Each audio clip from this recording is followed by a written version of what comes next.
मोक्षमार्गस्य नेतारं भित्तारं कर्म भूभृतां जातारं विश्वतत्त्वानां वन्दे तद्गुणलब्धये।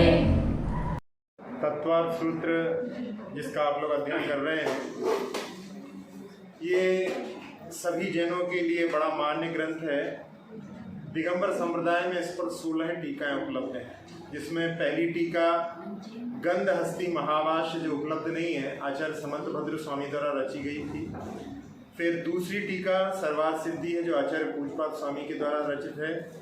इसके बाद में आचार्य अकलंग देव ने राजवार्तिक, या जिसको तत्वार्थ वार्तिक भी बोलते हैं, वो है। उसके बाद में तत्वार्थ श्लोक वार्तिक आचार्य विद्यानंदी स्वामी का है। इसके बाद में आचार्य भास्कर नंदी का सुबोध वृत्ति है, और तत्वार्थ वृत्ति आचार्य सुसागर की ये मुख्य टीकाएं हैं। और भी टीकाओं के बारे में यदि आप चाहें तो जैन सिद्धांत कोश आदि से देख सकते हैं। अपन ने जो कल सूत्रों का उच्चारण किया था, उनका उच्चारण अपन पुनः कर लेते हैं। स्पर्श रस गंध वर्ण शब्दास तदर्था। 19वां छूट गया, पहला छूट गया। हाँ, चल फिर से देख लेते इसको। स्पर्शन रसन घ्राण चक्षु श्रोत्राणि। स्पर्श रस गंध वर्ण शब्दास तदर्था। श्रुत मनिन्द्रियस्य वनस्पत्यन्तानामेकम् कृमि पिपीलिका भ्रमर मनुष्यादीनामेकैक वृद्धानि।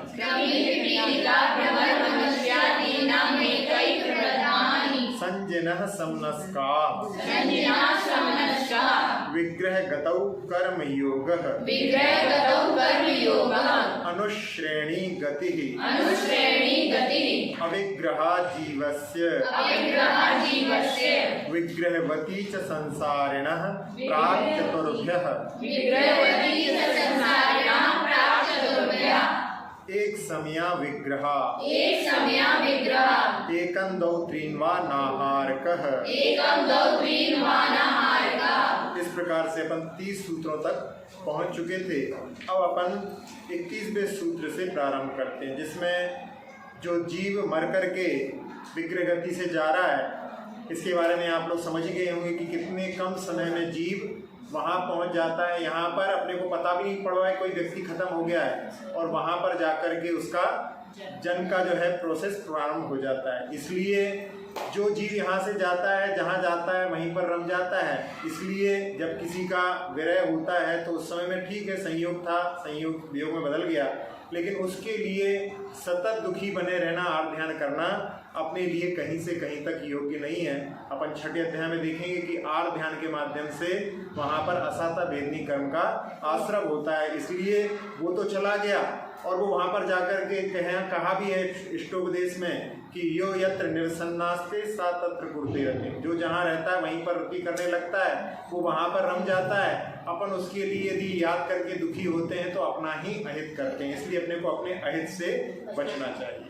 अब वहाँ पर जहाँ पर जीव जाता है तो किस प्रकार के जन्म लेता है, किस प्रकार से शरीर की उत्पत्ति होती है, उसके भेदों को बतलाने के लिए अगले सूत्र का अवतार होता है सम्मूर्छन गर्भोपपादा जन्म। सम्मूर्छन गर्भोपपादा जन्म। सम्मूर्छन गर्भोपपादा जन्म। हाँ, ये जन्म के 3 भेद हैं, एक सम्मूर्छन, गर्भ और उपपाद। अब यहाँ पर इसकी अपन परिभाषा देख लेते हैं, इसके बाद में अपन इसके क्रम को देखेंगे कि ऐसा क्रम क्यों दिया गया है। तो सबसे पहले जन्म क्या है कि पूर्व शरीर को छोड़कर के नया भाव धारण करना जन्म कहलाता है। इसमें सबसे पहला जन्म दिया है सम्मूर्छन। तो उसमें सभी दिशाओं से पुद्गल परमाणुओं को इकट्ठा करके और अपने शरीर की रचना करना, वो सम्मूर्छन जन्म कहलाता है। जैसे आप लोगों ने देखा होगा कि बरसात के समय में थोड़ी देर में जो है वहाँ पर कीड़े आदि दिखने लगते हैं, तो ऐसा नहीं कि वो वहाँ पर भी माता पिता के माध्यम से उत्पन्न होते हैं, उनके लिए वातावरण में उस प्रकार के पुद्गल परमाणु मिल जाते हैं और वहाँ पर जीव आकर के जन्म ले लेता है, वो सम्मूर्छन जन्म कहलाता है। फिर गर्भ जन्म, जिसमें माता के उदर में रज और वीर के मिश्रण से जो जन्म होता है वो गर्भ जन्म कहलाता है, या माता के द्वारा जो खाया हुआ आहार है उसके ग्रहण होने से उसके द्वारा जिसका शरीर बनता है वो गर्भ जन्म कहलाता है। तीसरा उत्पाद जन्म, यहाँ पर देवनारकियों की उत्पत्ति स्थान विशेष को उत्पाद सैया कहते हैं। तो इन नियत स्थानों में जाकर के वहाँ पर जो जन्म होता है वो उत्पाद जन्म कहलाता है। तो इस प्रकार से 3 प्रकार के जन्म होते हैं। अब इनमें क्रम क्यों दिया है कि सम्मूर्छन जो होते हैं अत्यंत स्थूल होते हैं, अपने लिए दिखाई देते हैं और अल्पकाल जीवी होते हैं, वो कीड़े आदि उत्पन्न होते हैं और थोड़ी देर में उनका मरण अपन भी देख लेते हैं। तो इस प्रकार से इसलिए सबसे पहले उनको जो कि दिखाई देते हैं सामने सामने उत्पन्न होते हैं, इसलिए उनको सम्मूर्छन को पहले रखा है। फिर इसके बाद में उनका कारण कार्य भी प्रत्यक्ष है, मौसम में वातावरण बनता है और वहाँ पर वो उत्पन्न हो जाते हैं। एक बार एक जगह पर एक कोई फोटो लगा हुआ था, उसमें प्लास्टिक का कवर लगा हुआ था और प्लास्टिक के कवर में वातावरण से नमी खींच करके वहाँ पर थोड़ा सा अंदर पानी की बूंदें दिख रही थी। और एक दिन सामयिक के समय हमारी दृष्टि गई तो देखा हमने वहाँ पर जहाँ पानी की बूंदें थीं वहाँ पर इतना छोटा बिच्छू, बिल्कुल पैक है, वो प्लास्टिक का जो कवर पैक है पूरा, उसके अंदर प्लास्टिक के अंदर इतना छोटा सा बिच्छू वहाँ। तो ऐसे जो है, क्योंकि बिच्छू भी यहाँ पर सम्मूर्छन जीव होते हैं, तो ऐसे जो है वहाँ पर उत्पन्न हो जाते हैं। 4 इंद्रिय तक के जीव सारे सम्मूर्छन ही होते हैं, अपने आप ही उत्पन्न होते हैं।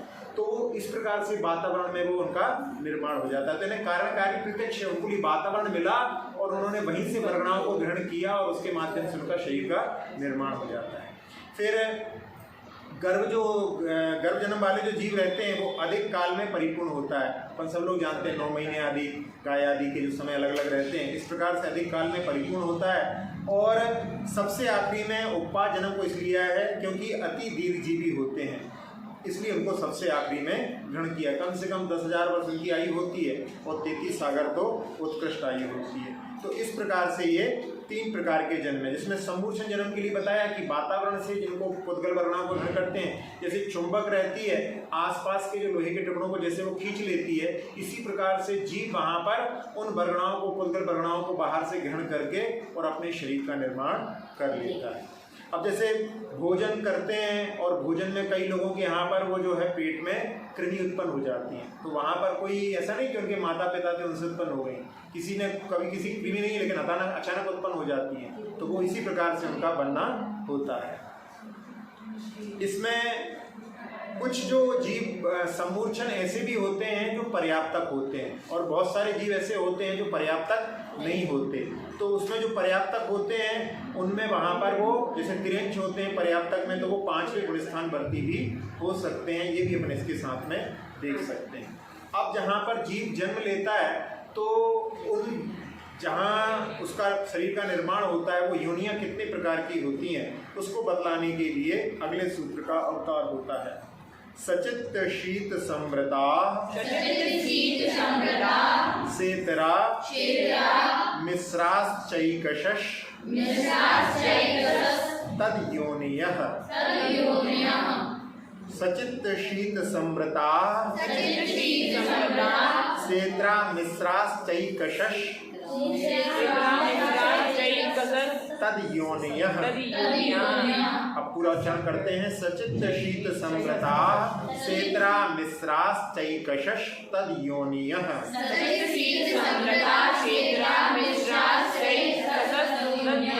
चैकशश तद योनियः। अब यहाँ पर सचित शीत समृत और सेतरा यानी इनसे विपरीत भी, साइतर यानी उससे विपरीत, तो वहां पर जाएंगी अचित। शीत का विपरीत होता है उष्ण और समृद्ध का होता है विवृत। फिर उसमें लिखा मिश्र और उसके साथ में दिया है एकशः। एकशः का अर्थ है सचित्त का अचित्त के साथ संबंध बनाना, शीत का उष्ण के साथ में, समृद्ध का विवृत के साथ में। ऐसा नहीं कि सचित्त का शीत से बना दो, तो ऐसा नहीं, यहाँ पर इसलिए एकशः दिया है। तो इस प्रकार से सचित्ता चित्त, शीतोष्ण, समृद्ध विवृत, इस प्रकार से ये 9 जन्म के जन्म की जो योनियां हैं उनके भेद यहाँ पर हो गए। हाँ, जिसको हमने पढ़ा था वो दीदी ने ऐसा पढ़ा था, डिस्कस चेक था तब क्यों नया। अब यहाँ पे जैसे बता रहे हैं वैसा आप देखें, जिस पुरानी बात को विस्मरण करते हैं, आगे आगे सीखें। हाँ, तो इसमें अपने 9 भेद हो गए इसके। अब 9 भेदों में यहाँ पर सबसे पहले सचित्त को क्यों लिया है, सचित्त क्या होता है अपन इसको पहले समझ लें, इसके बाद में क्रम को समझेंगे। तो यहाँ सचित्त योनि कहलाती है जो चैतन्य से युक्त हो, यानी सजीव हो, वो सचित्त योनि कहलाती है। जैसे साधारण शरीर की जो उत्पत्ति होती है वो सचित्त योनि कहलाती है। शीत योनि जो समझते हैं अपन शीतल हो, वो शीत गुण वाली हो, वो शीत योनि है। समृत योनि जो ढकी रहती है, तो इसमें देव नारकियों की जो योनि होती है, केंद्रीय जो उत्पन्न होते हैं उनकी सबकी समृत योनि होती है। अचित्त योनि ये भी देव नारकियों की होती है, जिसमें चेतनता नहीं है, उससे रहित होती है, वो अचित्त योनि होती है। उष्ण योनि अग्निकायिक जीवों की होती है, तो ये भी अपन लोग जानते हैं। विव्रत योनि जो खुली होती है, जिसमें समूर्छन जीवों के रहते हैं, वहाँ पर खुले में ही उनकी उत्पत्ति हो जाती है। फिर सचित्ता चित्त, इसमें सचित्त और अचित्त दोनों का मिश्रण होता है, तो ये गर्भज जो जीव होते हैं उनकी योनि सचित्ता चित्त कहलाती है। और शीतोष्ण योनि, यहाँ पर देवनारकियों की कहीं कुछ शीत होती, कुछ उष्ण, कहीं पे वहाँ पर मिली जुली रहती हैं। और समृद्ध विव्रत योनि होती है, वो गर्भज जीवों की होती है, तो इसमें भी जो कुछ भाग बंद रहता है, कुछ भाग खुला रहता है। इस प्रकार से ये 9 भेद होते हैं। अब इनमें जैसे समृद्ध विव्रत को तो आप लोग जानते हैं, कुछ बंद कुछ खुला, जैसे भगवान के नेत्र होते हैं, पूरी तरह से बंद भी नहीं रहते, पूरी तरह से खुले भी नहीं रहते। और इसमें चा शब्द दिया है, मिश्रास चा एकशः, चा शब्द से यहाँ पर 84 लाख योनियां जो बताई जाती हैं वो भी अपन इसके साथ में ग्रहण कर सकते हैं। अब इनमें हमने पहले बताया था कि क्रम इसका कैसा क्यों दिया है, इसका कारण अपन को जान, इनकी परिभाषा को समझने के बाद दे सकते हैं। तो सचित्त को इसलिए लिया है सबसे पहले क्योंकि चेतनात्मक होने के कारण सचित्त को सबसे पहले लिखा है। फिर शीत को लिया है, तृप्ति कारक होता है, शीतलता जो होती है तृप्ति कारक होती है, इसलिए इसके बाद में उसको लिया है। और समृद्ध को गुप्त होने के कारण उसको सबसे अंत में ग्रहण किया गया है। अब ये योनियों के ये जो भेद किए गए हैं, इनमें वैसे मुख्यतः से जो है योनियों के 2 भेद होते हैं। एक कहलाती है गुण योनि, जिनके ये 9 भेद बताए गए हैं, और एक होती है आकार योनि। आकार योनि के 3 भेद होते हैं। एक होती है शंखावर्त योनि, इसमें जो है गर्भ रुकता नहीं है। फिर कूर्मोन्नत योनि होती है, जिसमें तीर्थंकर, नारायण, बलदेव और साधारण मनुष्यों का भी इससे जन्म होता है। और एक होती है वंशपत्र योनि, जिससे सभी जीवों का जन्म होता है। तो इस प्रकार से ये 2 प्रकार के भेद भी अपन देख सकते हैं इसके साथ में। और इसमें भी हमें बताया 4 शब्द के माध्यम से 84 लाख योनियां होती हैं। तो उन 84 लाख योनियों का क्या विभाजन है, तो इसमें इतर निगोद और नित्य निगोद। नित्य निगोद आप लोग जानते हैं जहाँ से जीव आज तक नहीं निकला है। इतर निगोद वो कहलाता है जहाँ पर जीव त्रस्त योनि से व्यवहार राशि से घूम करके पुनः पहुँच गया है, वो इतर निगोद कहलाता है। फिर पृथ्वी का एक, जल का एक, अग्नि का एक, वायु का एक, इन 6 की जो है 7-7 लाख योनियाँ होती हैं। और वनस्पति काय की 10 लाख होती हैं। फिर द्विइंद्रिय, तीन्द्रिय, चतुरिंद्रिय की 2-2 लाख होती हैं। नरक गति की 4 लाख, तिर्यंत गति की 4 लाख, मनुष्य गति की 14 लाख योनियाँ होती हैं, और देव गति की 4 लाख। इस प्रकार से कुल मिलाकर के ये 84 लाख योनियाँ होती हैं। अब सभी प्राणियों का जो जन्म है इन योनियों में सामान्य रूप से प्राप्त हो जाता है, तो इसमें किनका कौन सा जन्म होता है उसको बतलाने के लिए अगले सूत्र अवतार लेते हैं। जरायु जांडज पोतानां गर्भः, जरायु जांडज पोतानां गर्भः। हाँ, जरायुज, अंडज और पोत, इस प्रकार से गर्भ जन्म वालों के ये 3 भेद होते हैं।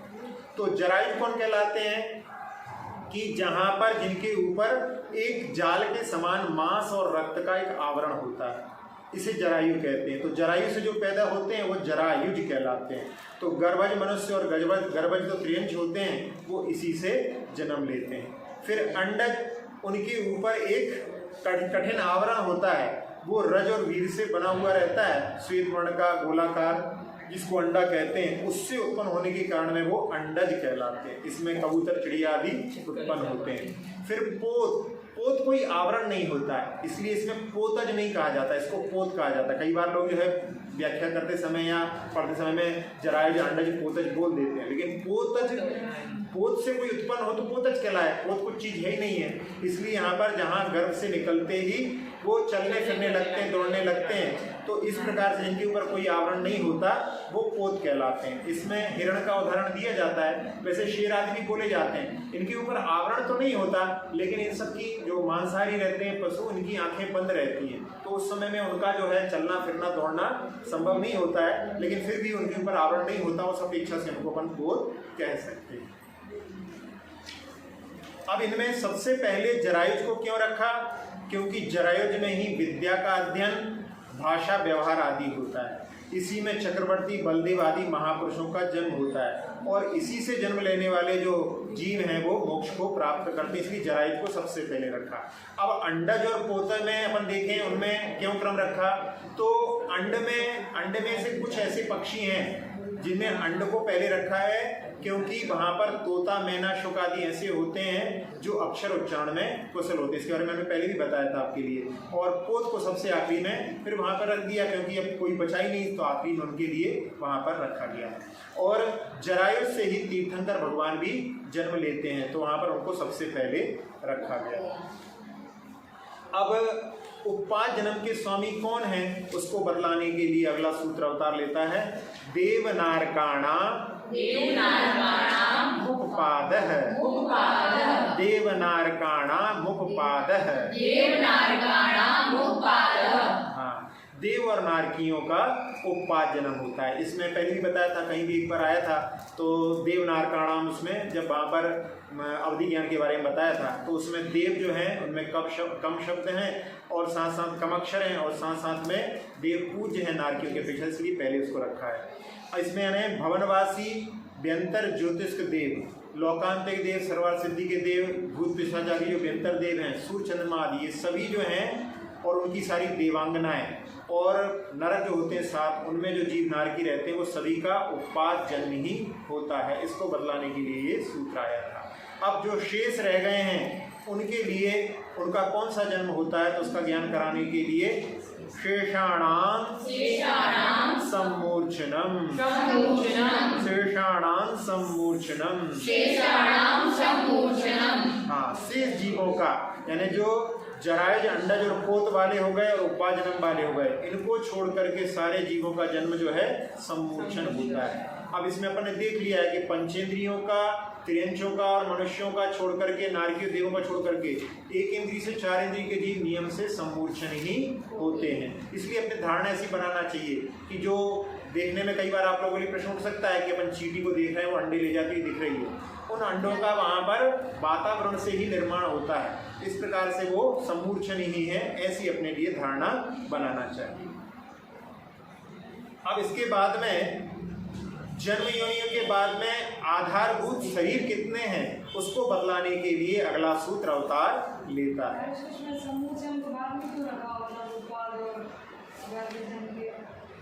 जैसे आगे वाले सूत्र में था ना, सम्मूर्छन गर्भोपादन, हाँ, तो सम्मूर्छन पहले था, हाँ, तो उसके साथ सम्मूर्छन के स्वामी पहले आना चाहिए ना? नहीं, उसमें नहीं, बड़ी बात नहीं है। वो जिस क्रम से बता रहे हैं, क्योंकि उनको शेष को बताना है, संक्षेप में सूत्र बनाना है, तो बाकी जितने बचे वो सब सम्मूर्छन जन्म वाले हैं। इसमें पहले क्रम रखा, जैसे संसारिण मुक्ता, इसमें पहले वहाँ पर जो है मुक्त का वर्णन पहले करते हैं, संसारी का वर्णन पहले करते हैं, तो वो जिसमें किसमें सरलता रहती है उस प्रकार से उसका वर्णन किया जाता है। यहाँ पर उस सूत्र में पहले क्यों रखा है, हमने इसकी व्याख्या की थी, क्रम इसलिए बताया गया था। तो अब यहाँ पर जो 5 प्रकार के जो शरीर होते हैं उनके लिए, आधारभूत शरीरों के लिए अब वर्णन आ रहा है। तो अपन ने भी 5 सूत्रों को देखा है। उन 5 सूत्रों में पहले सामान्य से जन्म बताए, फिर उनकी योनियां बताई और फिर तीनों प्रकार के जन्मों के भेद बता दिए। अब 7 सूत्रों में यहाँ पर जो 5 प्रकार के शरीर हैं उनसे संबंधित जो है 7 सूत्र आने वाले हैं। तो उसमें पहले सूत्र में औदारिक वैक्रिका हारक, तेजस कर्मणानि शरीराणि, औदारिक वैक्रिका हारक तेजस कर्मणानि शरीराणि, औदारिक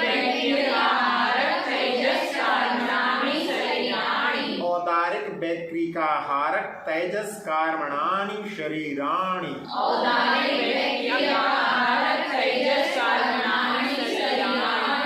हाँ, ये औदारिक, बैक्रियक, आहारक, तेजस और कार्बन ये शरीर है। तो शरीर क्या कहलाता है? शीर्यन्ते इति शरीराणि, जो शरीर नाम कर्म के उदय से प्राप्त होता है और गलता है वो शरीर कहलाता है। अब इसमें औदारिक शरीर जो होता है, स्थूल शरीर को औदारिक शरीर कहते हैं, और इसको उदार भी इसलिए कहा जाता है, उदार से औदारिक बना है क्योंकि इसके माध्यम से कर्मनाश करके मुक्ति भी प्राप्त हो सकती है, इसलिए इसको औदारिक शब्द के साथ में संबोधित किया है। तो संसार से निवृत्ति होने रूप इसका उदार प्रयोजन दिखाई देता है, इसलिए इसको उदार शब्द के साथ में औदारिक बनाया गया है। वैक्रियक शरीर होता है जिसमें अणिमा, महिमा आदि जो वैक्रियक वृत्तियां होती हैं उनके माध्यम से शरीर को छोटा बड़ा आदि करने की सामर्थ्य होती है, वो वैक्रियक शरीर कहलाता है। तीसरा आहारक शरीर, जिसमें सूक्ष्म पदार्थ का ज्ञान करने के लिए या असंयम को दूर करने की इच्छा से जो प्रमथ संयत मुनिराज जिस शरीर की रचना करते हैं वे आहारक शरीर कहलाता है। और तेजस शरीर जो होता है वो शरीर में दीप्ति तेज का कारण होता है, साथ ही साथ में अपनी जठराग्नि आदि भी इसी के माध्यम से पाचन आदि होता है, वो तेजस शरीर होता है। और कार्बन शरीर, कर्मों के समूह को कार्बन शरीर कहते हैं। इस प्रकार से यहाँ पर ये 5 शरीरों का वर्णन आया है। अब अगले सूत्र में ये आगे आगे सूक्ष्म होते गए हैं, इस दृष्टि से इनका क्रम दिया है ना, इसमें क्रम जो देने का बताया गया है तरीका, वो आगे आगे सूक्ष्म होते गए हैं, इसलिए अगले सूत्र की अपेक्षा से इनका क्रम दिया गया है। अब अगले सूत्र का अवतार होता है परम परम सूक्ष्मम, परम परम सूक्ष्मम, परम परम सूक्ष्मम, परम परम सूक्ष्मम, यानी आगे आगे का जो शरीर है वो सूक्ष्म होता गया है। तो औदारिक से वैक्रियक, वैक्रियक से आहारक, आहारक से तेजस और तेजस से कार्बन शरीर, ये आगे आगे की अपेक्षा से सूक्ष्म होते गए। अब यहाँ पर ये आगे आगे सूक्ष्म होते गए हैं तो इनमें प्रदेश की अपेक्षा से भी उत्तरोत्तर हीन होते जाते होंगे, ऐसा मन में प्रश्न उठता है, ऐसा यानी मन में भाव आता है। लेकिन ये विपरीत ज्ञान का निराकरण करने के लिए ही अगले सूत्र का अवतार हो रहा है। प्रदेश तो संख्ये गुणम, प्रदेश तो संख्ये गुणम, प्राक तैजसात्, प्राक तैजसात्, प्रदेश तो संख्ये गुणम प्राक तैजसात्, प्रदेश तो संख्ये गुणम प्राक तैजसात्, प्रदेश तो संख्ये गुणम प्राक तैजसात्, प्रदेश तो संख्ये गुणम प्राक तैजसात्। हाँ, यहाँ पर प्राक तैजसात् यानी तेजस के पूर्व में, जैसे उसमें ना प्राक चतुर्भ्या 4 के पहले, तो प्राक तैजसात् यानी तेजस के पहले, तो उसमें वहां पर प्रदेश की अपेक्षा से असंख्यात गुणे उनमें परमाणु होते हैं, यानी प्रदेश उनमें इस प्रकार से बढ़ते जाते हैं। तो औदारिक शरीर से वैक्रियक शरीर के प्रदेश असंख्यात गुणे होते हैं और वैक्रियक शरीर से आहारक शरीर के प्रदेश असंख्यात गुणे होते हैं। अब यहाँ प्रदेशता शब्द की जो अनुवृत्ति आगे भी चलेगी और आगे उसमें क्या स्थिति होती है, मैंने तेजस के पहले तो बता दिया, अब तेजस और कार्बन में क्या होता है, तो उसके लिए अगला सूत्र आता है अनंत गुणे परे, अनंत गुणे परे, अनंत गुणे परे, अनंत गुणे परे। हाँ, इसको जब साथ साथ में जल्दी जल्दी पढ़ते हैं तो अनंत गिर पड़े, ऐसा भी जो है कई लोगों के मुख से निकल जाता है। पाठ करते करते जल्दी जल्दी पाठ करो तो कई बार जो है होता है, एक्सीडेंट होने की संभावना रहती है। तो इस प्रकार से थोड़ा सा जागृति के साथ में धीरे धीरे पाठ करें तो सही उच्चारण हो सकता है।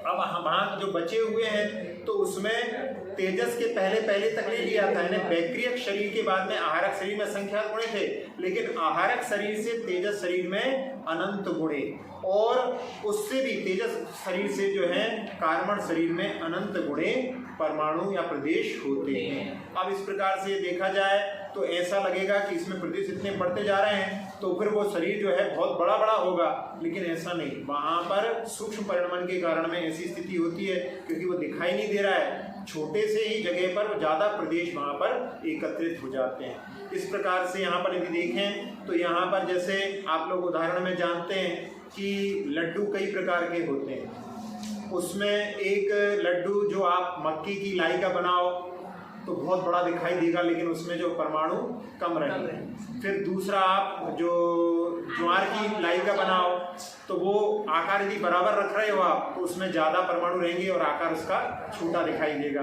फिर इसी प्रकार से यदि आप और देखें तो उसमें राजगिर का लड्डू देख लें, उसके पहले जो है ये तिल का लड्डू देख लें, फिर इस प्रकार से बाद में आप मगध का या बेसन का लड्डू देख लें तो उसमें ऐसा लगेगा आपको कि वहाँ पर छोटे छोटे होते जा रहे हैं, लेकिन उसमें जो है ज़्यादा प्रदेश वहाँ पर बढ़ते जा रहे हैं। इस प्रकार से इनका कार्य चलता है।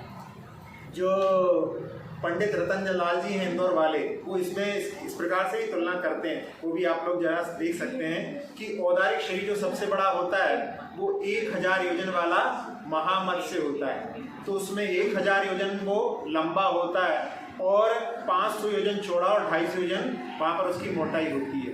इतना बड़ा शरीर में जितने लगे हैं उसकी तुलना में देखा जाए तो बैक्टीरिया का यानी जो सर्वार्थ सिद्धि का देव है एक हाथ का होता है, वो उससे उसमें असंख्यात गुणे परमाणु, हाँ एक हाथ में, और धर्म कहाँ इतना बड़ा है इस अपेक्षा से।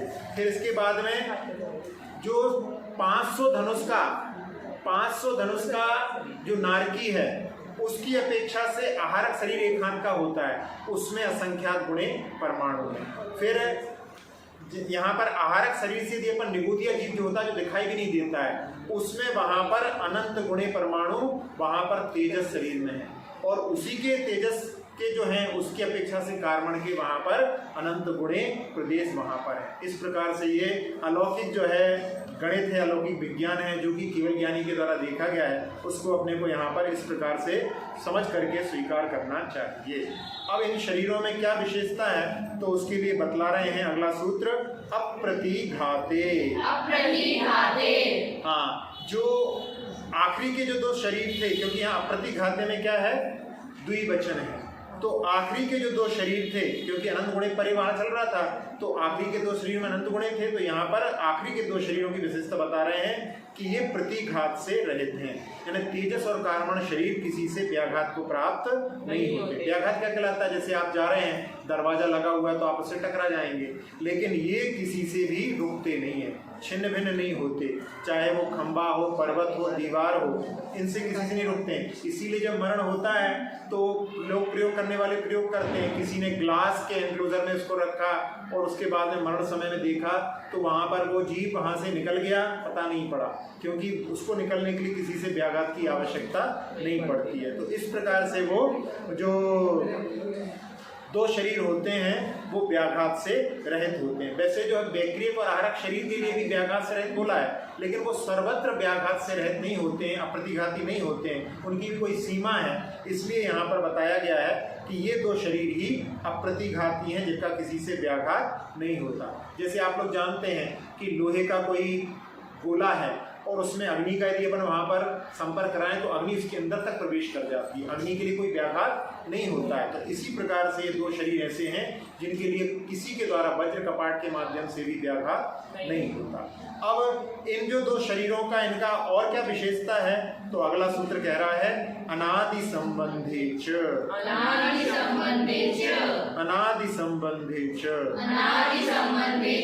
ये दोनों शरीर आत्मा के साथ में अनादि संबंध वाले हैं, और च शब्द से शादी भी है, यानी जो कि अंत से सहज भी है। लेकिन क्या होगा, अंत हो जाएगा तो, लेकिन उनका जो बंधन होता है तो उनके वो जो कर्मों का बंध हुआ है वो समाप्त हो गए, लेकिन उन्होंने अगले कर्मों का बंध कर लिया। जैसे बीज से वृक्ष, वृक्ष से बीज बनता रहता है, इसी प्रकार से ये आगे आगे चलते रहते हैं। तो इस प्रकार से देखा जाए तो अनादिकाल से हैं, अनादिकाल से चले आ रहे हैं। इस अपेक्षा से अपन देखा जाए संतति की अपेक्षा से तो अनादि हैं, लेकिन जहाँ पर उनका समाप्ति हो जाती है, जैसे घर में ड्योढ़ लगी रहती है, आप लोगों के यहाँ पर जो सामान रहता है वो समाप्त होने के पहले ही वहाँ पर घर के लोग कह देते हैं कि सामान खत्म हो रहा है, तो उसके पहले ही नया सामान आ जाता है। इसी प्रकार से वो कर्मों का पूरा समाप्ति के पहले ही नए सामान वहाँ पर कर्मों का आ जाता है, इन शरीरों का, इसके माध्यम से चलता रहता है। तो जब जीव मरण को प्राप्त होता है तो उस समय में केवल आत्मा अकेली नहीं रहती है, उस समय में उसके 2 शरीर साथ में रहते हैं। आज महाराज जी बता रहे थे उसमें कि जैसे कोई जेल से तो मुक्त हो गया है लेकिन पूर्णता मुक्त नहीं हुआ है, उसकी जंजीर उसके साथ में है, यानी संसारी अभी संसारी ही है, इसलिए फिर वो पुनः जो है शरीर में प्रवेश कर जाता है, पुनः जो शरीर रूपी जेल में प्रवेश कर जाता है, उसकी जंजीर अभी उसके साथ में। जब ये जो अनादि संबंध वाले जो दोनों शरीर जब छूट जाते हैं तब जीव के लिए मुक्ति होती है। अब ये दो शरीर, इनमें ये जो है तेजस शरीर की उत्कर्ष स्थिति 66 सागर होती है, 66 सागर की उसकी स्थिति बनती है और वो खत्म हो जाता है, फिर उसमें नए जो शरीर का बांध लेता है, इस प्रकार से उसकी चलती है। और कार्बन शरीर की जो स्थिति होती है वो 70 कोड़ा कोड़ी सागर प्रमाण उत्कृष्ट बताई गई है। दोनों शरीर की अलग अलग स्थिति है, एक जो है बहुत लंबी समय तक भी बांध लेता है और एक छोटे समय के लिए बांधता है, ये इन दोनों में अंतर है। अब इसके बाद में ये तेजस कार्बन शरीर किसी जीव के होते हैं या सामान्य से सबके होते हैं, तो उसको बतलाने के लिए अगला सूत्र आ रहा है सर्वस्य सर्वस्य सर्वस्य। सर्वस्य। तो ये दोनों तेजस और कार्बन सारे संसारी जीवों के होते हैं। 14वें गुण स्थान तक ये दोनों शरीर साथ में रहते हैं, जब ये छूट जाते हैं तब मुक्ति होती है। इस प्रकार से आज आपके लिए 12 सूत्रों को अपन ने ले लिया है, इनका उच्चारण पुनः एक बार कर लेते हैं।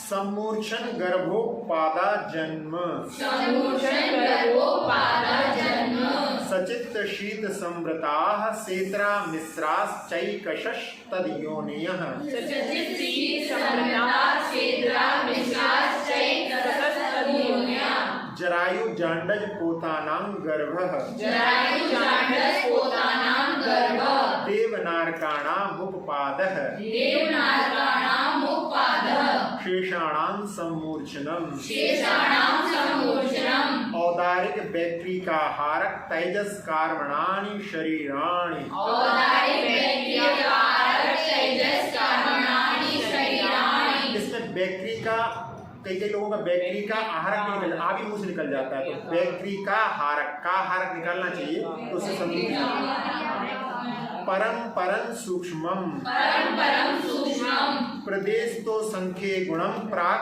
तैजसात्, प्रदेशो संख्ये गुणम प्राक तैजसात्, अनंत गुणे परे, अनंत गुणे परे, अप्रतिघाते, अप्रतिघाते, अनादि संबंधे च, अनादि संबंधे च, सर्वस्य। सर्वस्य। इस प्रकार से 12 सूत्रों को अपन ने देखा है। उनको यदि अपन पहले से देखना चाहें तो 7 सूत्रों में अपन ने 5 भावों को, 2 सूत्रों में उपयोग को, 5 सूत्रों में जीवों के भेद को, 4 सूत्रों में इंद्रियों के उनके भेदों को, फिर इंद्रियों के नाम, उनके विषय, मन का विषय, फिर इसके बाद में इंद्रियों के स्वामी और मन का 3 सूत्र थे, 6 सूत्रों में विग्रह गति, फिर इसके बाद में आज के सूत्रों को अपन देखें तो सबसे पहले 3 प्रकार के जन्म, फिर उनकी योनियां और एक जन्म के 3 सूत्र, और एक सूत्र में वहाँ पर फिर जहाँ 5 प्रकार के शरीरों के बारे में बताया। और इन शरीरों में आगे आगे सूक्ष्म होते जाते हैं, कहाँ पर संख्यात गुणे असंख्यात गुणे रहते हैं, कहाँ पर अनंत गुणे रहते हैं। फिर इसके बाद में वो 2 शरीर अप्रतिघाते हैं, अनादि संबंध वाले हैं और सभी जीवों के पाए जाते हैं। इस प्रकार से दूसरे अध्याय का वर्णन पूर्ण हुआ। अक्षर पद मात्रा से दूषित वचन अगर ममहीन रहे और प्रमाद कषाय के वश में सम्यक अर्थ विलीन किए, जिन वाणी माता मेरी उन सब त्रुटियों को क्षमा करें, दे आशीष शीघ्र हम सबको केवल लब्धि रमा मिले, प्राप्त हमें हो बोधि समाधि परिणामों की शुद्धि हो, निज आत्म उपलब्ध हमें हो शाश्वत सुख की सिद्धि हो, चिंतित वस्तु दात्री माता चिंतामणि उपमा भाति, करूं वंदना पूर्ण विनय से चरण रखूं मैं ये पाती, कर जिन वाणी स्तुति तन की ममता टार, महामंत्र का जाप अब सभी जपें नब बार।